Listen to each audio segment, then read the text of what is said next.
बात कर लेते हैं बिहार की राजनीति।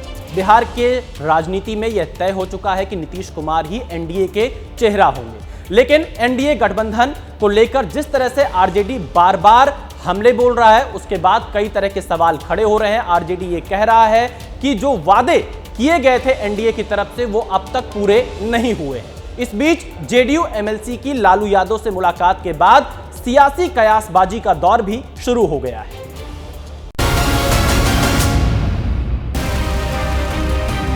बिहार विधानसभा चुनाव से पहले सियासी जमीन मजबूत करने की सभी पार्टियों ने तैयारी कर ली है। एनडीए जहां लगातार बैठक कर रहा है, वहीं आरजेडी भी ताल ठोककर चुनाव में पलटवार करने का दावा कर रही है। पटना में अमित शाह की मौजूदगी में एनडीए की बैठक में सहमति बन चुकी है कि नीतीश के नेतृत्व में ही चुनाव लड़ा जाएगा। रविवार को केंद्रीय गृह मंत्री अमित शाह ने भी परिवारवाद और जंगल राज को लेकर लालू को घेरने की कोशिश की। बिहार को एक बार तय करना है,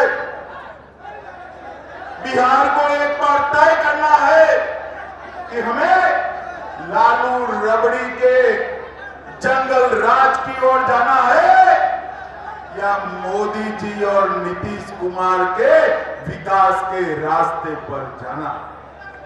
पूरे परिवार में कोई नहीं बचा है, पूरा परिवार लालू जी ने सेट। वहीं सीएम नीतीश कुमार ने भी बिहार में महागठबंधन के साथ 2 बार सरकार बनाने को लेकर अपनी गलती मान ली। और हम ही लोग तो एक ही साथ थे, तो उसी समय अब हमसे गलती हुआ हमारे पटिया में कि 2 बार उन्हीं लोगों को ले ली 1.5 महीना। तो हम लोगों ने तय कर लिया है कि ये गलत है, ये कभी नहीं होगा। और शुरू से, और हमको मुख्यमंत्री कौन बताए? श्रद्धेय अटल बिहारी वाजपेयी जी ने मुझको बनाया था, तो हम कैसे भूल सकते हैं? और एक एक तरह से उन्होंने काम किया। अमित शाह ने बिहार की अपनी जनसभा में लालू यादव पर तो निशाना साधा, लेकिन तेजस्वी का नाम एक बार भी नहीं लिया। शाह ने लालू राबड़ी के कथित जंगल राज की याद दिलाई तो पीएम मोदी और नीतीश कुमार के विकास राज के बारे में खूब बोला। अब शाह के बयान को लेकर तेजस्वी ने पलटवार करते हुए कहा है कि बिहार को सिर्फ जुमले मिले हैं, लालू राज को कोसना बीजेपी की आदत बन गई। तो जब चुनाव आता है तो केवल घोषणा करते हैं, लेकिन 20 साल में इन्होंने क्या काम किया उसकी गिनती इन्होंने नहीं बताई। और लालू जी को तो गाली देना लोगों का फैशन है, उससे कोई फर्क पड़ने वाला नहीं है। ये लोग झूठ बोलने आए हैं, झूठ बोलेंगे, ठगने का प्रयास करेंगे, जुमलेबाजी करेंगे। इस बीच वक्फ बिल पर संग्राम के बीच बिहार में सियासत की नई तस्वीर देखने को मिली। जेडीयू एमएलसी और नीतीश कुमार के बेहद करीबी गुलाम गौस अचानक राबड़ी आवास पहुंच गए। हालांकि सवाल पूछे जाने पर उन्होंने लालू से व्यक्तिगत संबंधों की दुहाई दी, लेकिन लगे हाथों ये भी कह दिया कि वक्फ विधेयक को मोदी सरकार को वापस ले लेना चाहिए।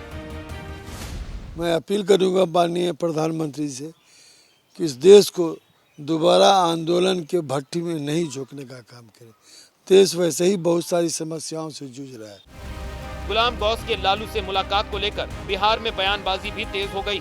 आरजेडी और बीजेपी दोनों ने ही अपने तरीके से दांव खेला।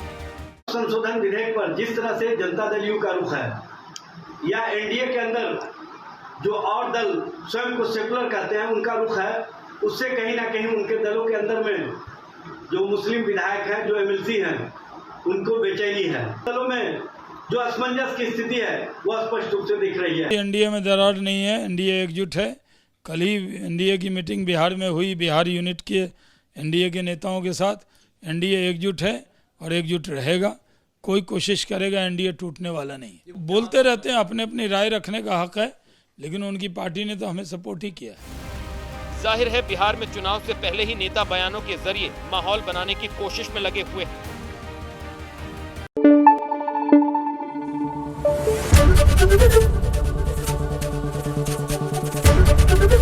एबीपी न्यूज आपको रखे आगे।